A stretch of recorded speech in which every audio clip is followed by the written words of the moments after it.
Bienvenue sur Africa 24 dans cette nouvelle édition de l'Africa Tonight. Voici les titres de l'actualité. Le Cameroun célèbre ce 20 mai le cinquantenaire de la fête de l'unité nationale. Au-delà du traditionnel défilé militaire, cet événement représente avant tout la naissance de la République unie du Cameroun. La Banque africaine de développement confirme sa présence en Centrafrique. L'institution dément ainsi les rumeurs relatives à la suspension de ses activités dans le pays. Et puis, focus sur les missions de la Caisse nationale de sécurité sociale des agents de l'État en République démocratique du Congo, un établissement public créé en 2015 et qui a par ailleurs obtenu en 2020 la certification ISO 9001. Les détails à suivre dans ce journal. Mais tout d'abord, la comparution du porte-parole de Wakit Tama devant la justice au Tchad. Max Loingar, qui avait été interpellé par la police ce 17 mai. D'après le procureur de la République, celui qui est aussi le président de la Ligue tchadienne des droits de l'homme est accusé de troubles à l'ordre public et destruction de biens. Des accusations en lien avec la manifestation de Wakit Tama organisée le samedi 14 mai. D'autres personnalités de la coalition avaient également été arrêtées. Leur procès devrait se tenir le 6 juin prochain. En attendant, elles resteront en détention. Forces de défense et de sécurité au service du peuple pour la préservation de la paix sociale et de la cohésion nationale, gage de l'émergence du Cameroun. Tel est le thème de la 50e édition de la fête de l'unité nationale célébrée ce 20 mai. Un événement qui marque à la fois la fin du système fédéraliste et la naissance de la République unie du Cameroun. Plus de précisions dans ce sujet de Séverin Ndouke. Le Cameroun célèbre ce 20 mai 2022 le cinquantenaire de son unité nationale. Une célébration traditionnelle qui se veut le symbole de la volonté de l'union d'un peuple divisé depuis 1916 par les affres de la Première Guerre mondiale. Le territoire Cameroun est alors partitionné en deux entités, placées sous mandat français et britannique. Dans les années 50, avant l'indépendance du Cameroun, beaucoup de Camerounais voulaient que le Cameroun ne soit plus divisé. Les États-Unis étaient conscients que tous les Camerounais, puisque même les partis politiques dans la partie française étaient pour un Cameroun uni, c'est-à-dire la réunification, puisqu'ils étaient contre la division. Et conscients de ces deux faits, les Nations Unies ont estimé qu'il faut organiser un référendum ou bien un plébiscite. La partie, le British Southern Cameroon, est revenu à la terre-mère, c'est-à-dire est devenu camerounais.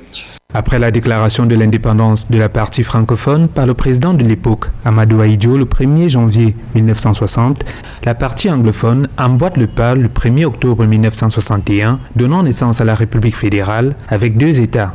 11 années plus tard, à l'issue d'un référendum le 20 mai 1972, le système fédéral cède la place à la République unie du Cameroun et cette date devient la fête nationale du pays. 50 ans plus tard, la célébration revêt un caractère sacré et symbolique. 50 ans, c'est l'âge de la maturité.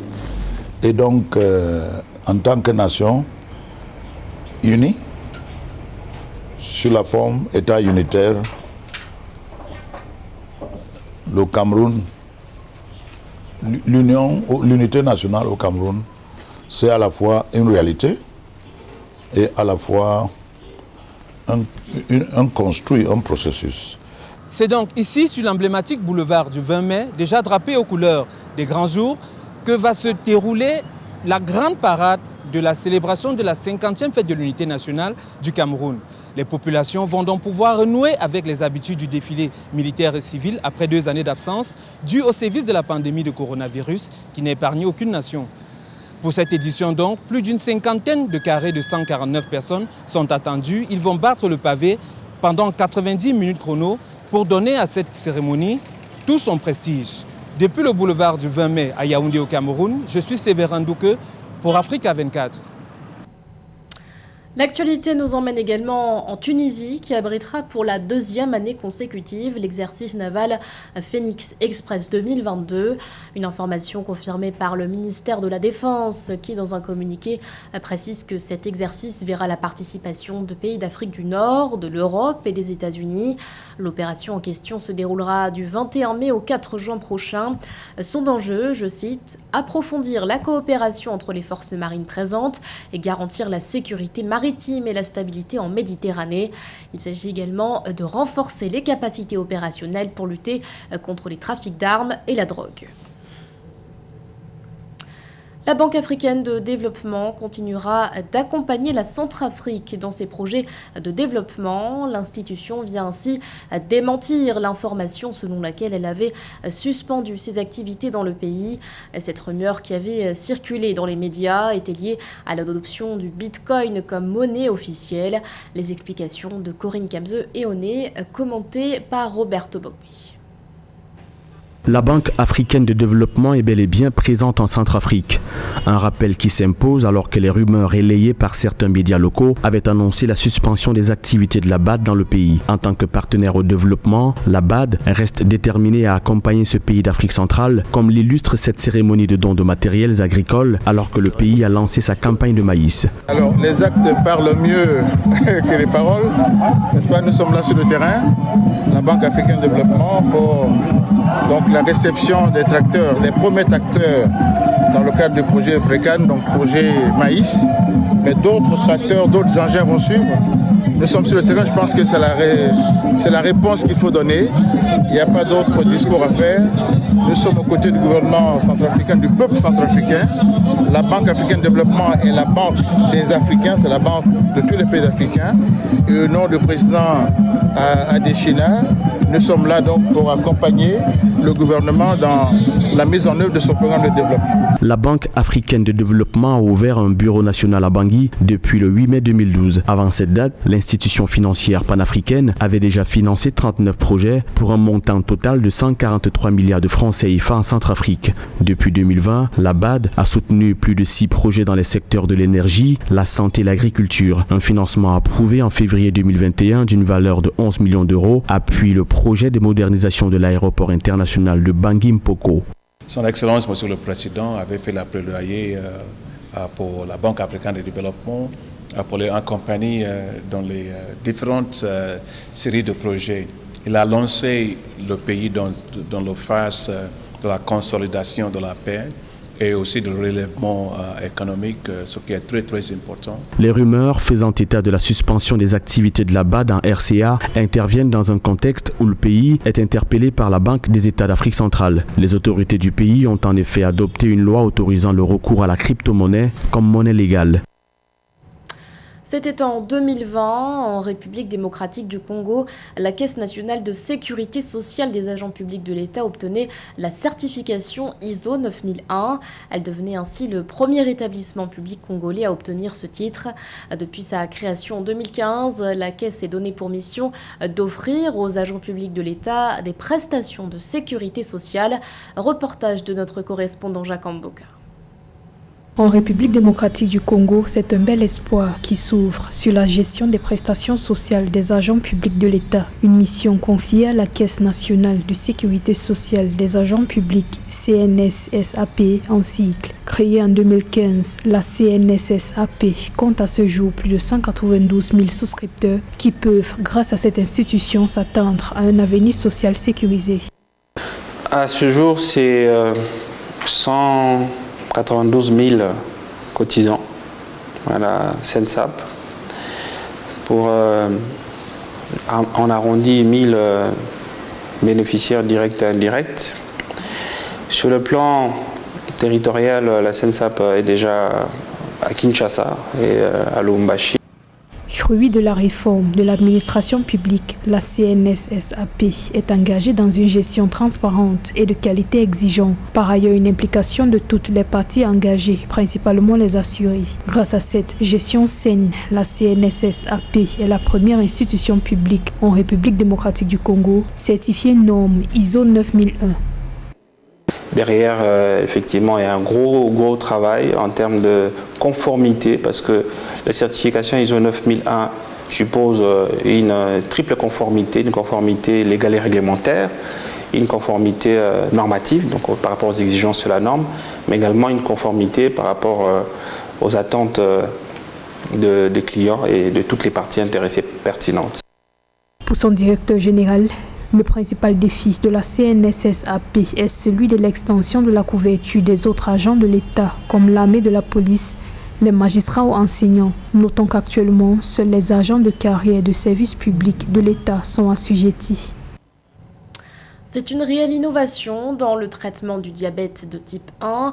Après des années de recherche scientifique, le laboratoire tunisien Médis a annoncé avoir lancé le premier biosimilaire à l'insuline. Fabriqué localement, ce nouveau produit qui offre de nouveaux horizons aux malades est aussi synonyme d'enjeux économiques. Les détails avec Zahra Mohamed Moutiou. 8 années de recherche scientifique et finalement la mise au point de Glargène, la dernière innovation des laboratoires tunisiens Médis, qui annonce avoir fabriqué un biosimilaire à l'insuline. Une première en Tunisie et pour l'ensemble du continent africain. Ce nouveau traitement a été conçu localement et ouvre de nouveaux horizons pour les patients atteints du diabète de type 1.